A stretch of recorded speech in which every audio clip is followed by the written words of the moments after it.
ప్రోటీన్లు పుష్కలంగా ఉండే 4 కోడిగుడ్లు తీసుకొని పగలగొట్టి నురగ వచ్చి వాటరీలాగా అయ్యేంత వరకు బీట్ చేసుకొని పక్కన పెట్టుకోవాలి. చూడండి కన్సిస్టెన్సీ ఎలా ఉందో. గోధుమ పిండిలో 4 స్పూన్ల పాలు, 1 స్పూన్ పంచదార వేసి కొంచెం కొంచెం నీళ్లు కలుపుకుంటూ మెత్తగా చపాతీ పిండిలా కలుపుకొని 15 నిమిషాల పాటు పక్కన పెట్టుకోవాలి. ఏంటిడు వంట పేరు చెప్పకుండా సోదంతా చెప్తున్నాడు అనే కదా మీ డౌట్. ఆగండి స్టార్ట్ చేసేస్తున్నాను. రెడీ 1 2 3. రోజు ఇంట్లో వండుకునే ఇడ్లీ, దోశ, ఉప్మా కాకుండా, బయట నుండి తెచ్చుకునే బోండాలు, గారెలు కాకుండా ఒక్కసారి నేను చెప్పినట్టు healthy and tasty breakfast try చేసి చూడండి. వావ్ అంటారు. చిన్న పిల్లలు కూడా ఇష్టంగా తింటారు. బయట ఫుడ్ ఎంత తిన్నా రాని సాటిస్ఫాక్షన్, ఇంట్లో రెగ్యులర్గా వండుకునే వంటలు తిన్నా రాని satisfaction.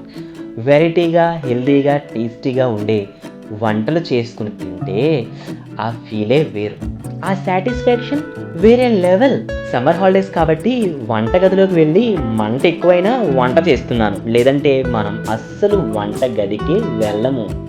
Once I step in to the kitchen, the food and the taste will dance.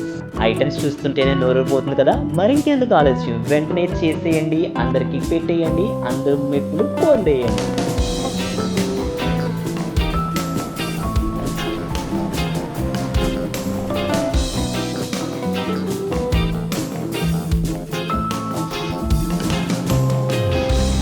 Healthy and tasty బ్రేక్ఫాస్ట్ని తింటూ ఉంటాను. ఈలోపు మీరు చేయాల్సిందల్లా వీడియోని లైక్ చేసి మీ ఒపీనియన్స్ని కామెంట్ బాక్స్లో చెప్పి, రెగ్యులర్ అప్డేట్స్ కోసం సబ్స్క్రైబ్ చేసి పక్కనున్న గంట సింబల్ని గట్టిగా కొట్టండి ఫ్రెండ్స్.